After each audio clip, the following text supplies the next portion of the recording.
How's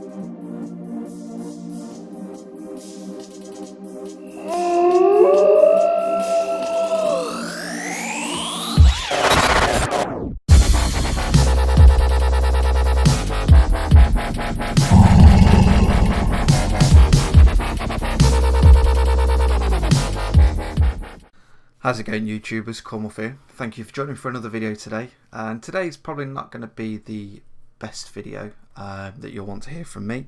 I'm kind of jumping on a bandwagon, kind of giving you my own thoughts and things like that. So please bear with the video. We're going to look at the patch notes first and give you my thoughts and opinions on that.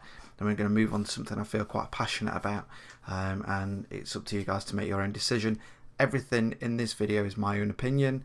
I've not been influenced by anyone else. Some things may have been brought to my attention by other YouTubers and other members of the community, but everything is my own opinion. So just remember that, and obviously it's up to you to make your own opinion. So first of all, let's have a look at the release notes 1.3 for the Xbox One patch here in Project Cars. So I'm not sure exactly when this has been released or is released, but the first thing, which is excellent for anybody using a controller, is the gamepad controllers here. So they've added ABS braking rumble to the triggers, which is brilliant. So the triggers will rumble when losing traction. The amount of trigger rumble is controlled by the force feedback strength via the force feedback slider. So a little bit similar to the steering wheel, so you can control how much feedback you get through those triggers, which is great. Improved efficiency on the controller rumble effect to help make steering more responsive on the Xbox One, so you're going to get more of a feel when you're steering on the controller. And fixed an issue where moving the sticks from one extreme to the other would sometimes result in the steering getting stuck, which I have seen a few people do. They'll turn quite sharply left and then they're unable to get out of that without stopping or going back to the pits or something like that. And finally, they've reworked the Xbox One analog sticks to range the axis dead zones, providing a much more improved steering control. So they've basically either changed the dead zones or allowed you to change the dead zones fully yourself when you do change it in the options, so you can do that. Steering wheel controllers, unfortunately it's a little bit disappointing part because all they've done is for the Fanatec wheels, fixed an issue with steering jolts with some users' experience. There are a lot more issues than that, but obviously that's what they've chose to fix in this patch. Online, fix where the game will occasionally crash when advancing from qualifying to race. Never had that experience myself. So with the wheel with the Fanatec, I use a Thrustmaster, and fixed an occasional crash when returning to the race control. Fixed an occasional crash when returning from a race to race central. Never had that either. I've had a few crashes, but neither of those have affected my game. Whatever. Time trial. Set the time trial. Set time trial's starting time from 11 AM to match the PC platform. This ensures consistent track temperatures across all platforms, as track temperatures affect lap times. Very true. Is that something we really needed in this patch? I understand that consistency across the board between the PlayStation 4, the Xbox One and the PC is something good to have, but would it not have been better to put a statement out saying that please beware of your Xbox One times or your PlayStation 4 times or your PC times because there's no consistency and these are the times on those dates? I think it would have been better to put a statement out saying that, say we will fix it in a patch, but we're working on more priority ones, but whatever. Enabled ghost savings within the community event ghosts. These ghosts are automatically stored online and you can download the ghosts, sorry, my voice went a bit funny then, of other players and lapped events, which is good. I've not really had a chance to have a look at the ghosts. I know they're not there.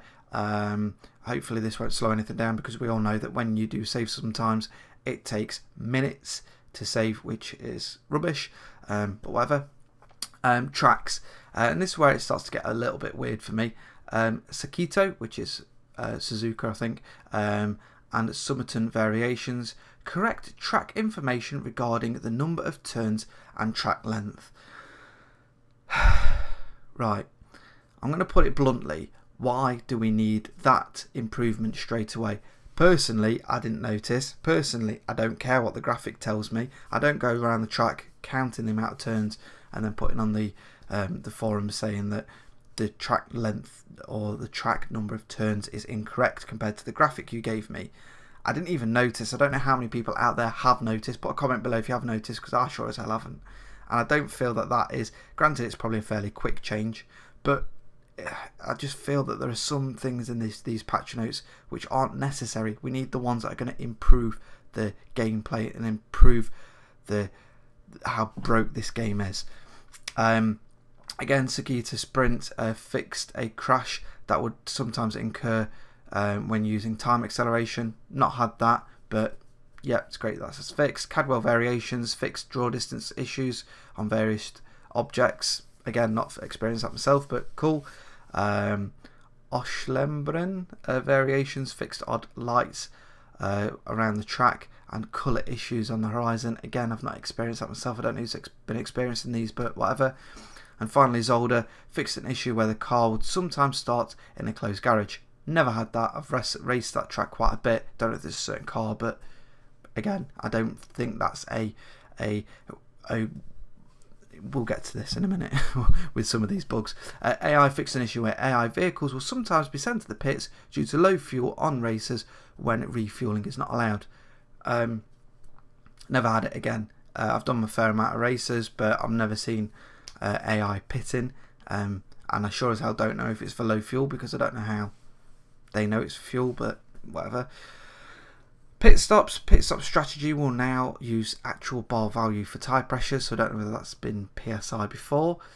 Fix an issue where pit engineer would repeatedly inform the player that a pit member has lost a wheel nut during pit stops. I've had that quite a lot. I've lost 3 wheel nuts in one pit stop. I just thought that was there because I didn't request a pit. Guys are flustered, it might be wet, they lose a wheel nut. I just thought that was how the game worked.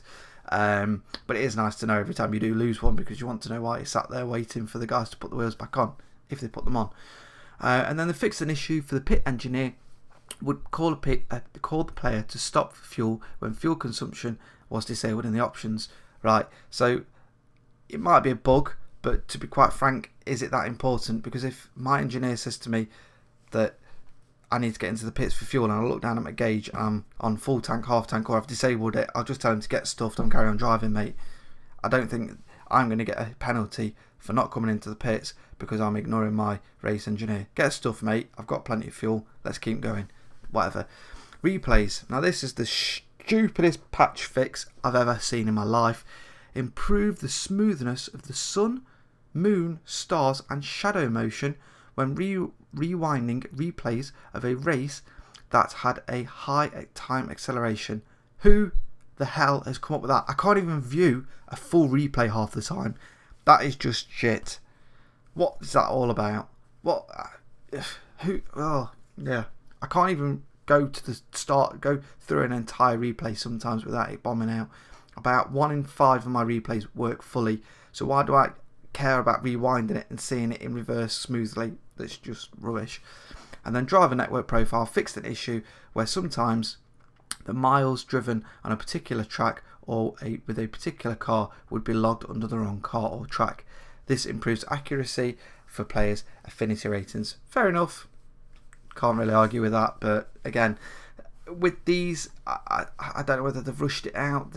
Apart from the controller thing, which is great for anybody using a controller and if anybody using a Fanatec wheel, everything else is not really great. There's a couple of bits about crashing and things like that, but it feels like they've not really put a lot of effort in with this patch. I understand they can take a while to put out, but I would prefer a more in-depth patch to fix more problems with crashing, my force feedback dropping out, not being able to get into a lobby and things like that. And I just think, I don't know, I don't think a lot of the patch. I think it's rubbish. I think the fact that someone has gone, who can tell if the AI are pitting for fuel when they don't need to pit for fuel? What's that all about? And the smoothness of the sun, moon and stars. What are we in, Game of Thrones? Hey? Who cares about what happens when I rewind it? I want to be able to see a full fucking replay of my games without it bombing out. Like I say, 1 in 5, that's not good. And before I get too irate, we'll just quickly touch on something that I know some of you who also follow Stella's YouTube channel have seen, and I think it's quite frankly disgusting. I'm just going to switch over to what I'm going to show you now. Just a couple of clips. I'm not going to go into too much detail. If you do want to watch it, a full in-depth look at this, please go over to Stella channel. But I'm just going to quickly switch over to this now. Right, so this brings me back to my gripe about customer service. I am a massive firm believer that customer service is priority one for any company, regardless of the position you have within that company. It has to come down from the top, and it has to go up from the bottom, and it should meet in the middle, and it will give you a good relationship with your customers. Now, some of the things I'm going to show you here that Ian Bell, who's the head of Slightly Mad Studios, has said, quite frankly, needs to go on a course, needs to respect his customers, as he says here, and he also needs to watch his mouth. Now, if someone spoke to me or said the comments to me like he says in this video, in this video that I'm going to show you, all the links will be provided, I would go absolutely apeshit crazy on the forum, at him, etc. I'd try and be as constructive as can be. But if someone said this to me in the shop about a fridge I was buying, a TV I was buying, a game I was buying, and they gave me this attitude, I would go nuts. I would take it as high as I can. I can't take it any higher than that, and I had evidence. I would go to Watchdogs or someone like that to find out what the hell they think they are doing and how the hell they think they can speak to customers. So in this statement here, someone's just said basically that they're loving the game and things like that. Thank you, sir. This is from Ian Bell, head of studio. Thank you, sir. Much appreciated. I'd like to start to say that I've given the team a day off. The SMS guys have worked very hard, and I give them all a free 2 days extra holiday. Actually, it's Andy G's idea, but I'm taking the credit. I choose to spend my time on here, as in the forums, because I respect our customers. I also find that engaging those with less creditable, less patient conversational skills often helps diffuse potential problematic threads. We also are only here because of you guys. You give us our highest honour of enabling us to do what we love to do and get paid for it. Please don't ever think that we underestimate that. Fair enough. Fair cop. So let me move on to this thread. Make that full screen. There we go. Basically, you can read this here. All the links are provided below, as always, along with the patch notes if you want to read them. Basically, some guy's saying that he doesn't believe that the game is finished. He's given his full opinions, and a few people have jumped on the bandwagon, and he's basically just saying that he's a little bit annoyed that he's got the money, and he feels that it's just shocking. I'll let you read it. I'm not going to go into detail here, and people need to stop pre-ordering games and things like that. So a few people have jumped on the bandwagon, and then here comes Mr. Ian Bell, who's quoted it, and then he puts, "Please don't go." So this guy has said, basically, I've given you constructive criticism here. This is why I'm annoyed with the game. It's got a genuine gripe with the game. And then this arsewipe thinks it's fun to put a "please don't go" video. Now, I would be very close to punching this guy if he had done this to me in a threat, in a shop, or anything like that. This isn't going back to the fact that you respect your customers. You don't respect your customers if you're writing shit like this. Now, I can say this because I'm a YouTuber, I'm an outsider. If one of you guys had a gripe with me, now okay, I'm using slightly foul language, but I'm passionate. It's passion. I have been in the customer service industry all my life.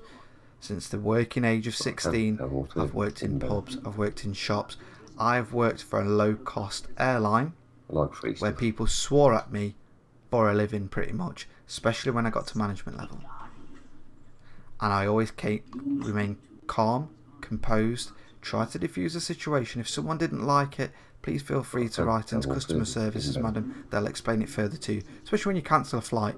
I've cancelled 3 flights that were all departing at once. Sorry, your flight's gone. I've dealt with security issues. I would never ever start playing this "please don't go" if they tell me they're leaving their airline. What's that all about? Customer retention. You, my friend, are an absolute idiot. And this is the reason why I'm jumping on this bandwagon. This guy's got the audacity to argue with people on this forum. I'm not going to go through all the posts. You can go through and see, I'll link it below, Stella's post. He goes into a lot of detail about this, and he's very passionate as I am. I don't want to give this guy another penny, cent of my money if he's going to treat people like this. And if you read through the forums, anybody that says anything great about the game, they get a star. They get a little gold star. Well done, mate. Thank you for supporting my game. Anybody that says anything bad, constructive wise or not, some people may word it the wrong way. They pretty much get banned off the forum for saying anything bad about this game. Now, I can tell you now, this game has the potential of being fantastic. I gave it quite a decent review, but that was on the length of time I played on it. Now I'm starting to play it more and more and more and get into the setting up the series that I do and help Stella with on his forum. I'm starting to see the cracks in the game. And because of that, I don't expect this kind of response. And I would love to know who has tested this game.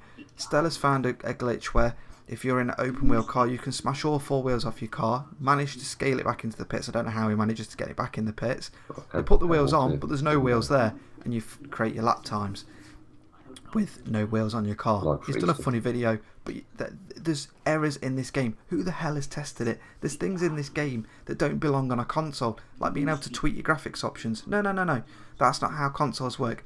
Unless they do a version 2 of the Xbox One, which sometimes does happen, you optimise the game to run on that platform. Free stuff. PCs are different because people can have all sorts. You have a minimum spec that you program it for, but then you have an optimal spec. Not everyone's got a 12K rig, but you can optimise the game to run on a 12K rig, and that's the difference between PC and Xbox. So you have to have the options to run it as good as your PC can handle it. An Xbox One should run good. A PS4 should run good. It should be optimised for that. I shouldn't have to turn off the bloom and the lens flare and things like that. It shouldn't even be an option there. The only options that should be graphically wise is being able to amend your HUD, turn off blood, things like that on various games, not these graphical options. But this, my friend, on here about Please Don't Go, I am going, and I would love to go to SMS Studios and say, what do you think you're doing? This is not good. And I want you guys to like, share, and please just give your opinions and post it out there, because this is rubbish. This isn't respecting your customers, as you said in the previous post. This is giving them a middle finger, saying, it's my game, if you don't like it, there's the door. Well, if that's the door, and I don't like your game, I want my money back. Thank you very much. That's as simple as that. Because I tell you now, if someone had said this to me in the shop as a customer service agent or the manager, I would go nuts. I would never shop there again, and I would seek compensation for them speaking to me in this manner. I'm trying to keep calm here because I'm passionate about customer service, and I'm passionate that this guy needs sacking, and Brandy Namco, who endorsed the product and helped them publish it, need making aware that this guy is a complete and total tool. End off. So thank you for watching this video, guys. It's not been on the lighter tone that I normally do, and I've tried not to get too angry, but please share your thoughts and let me know what you think. Until next time, guys, I shall see you all soon. Free stuff.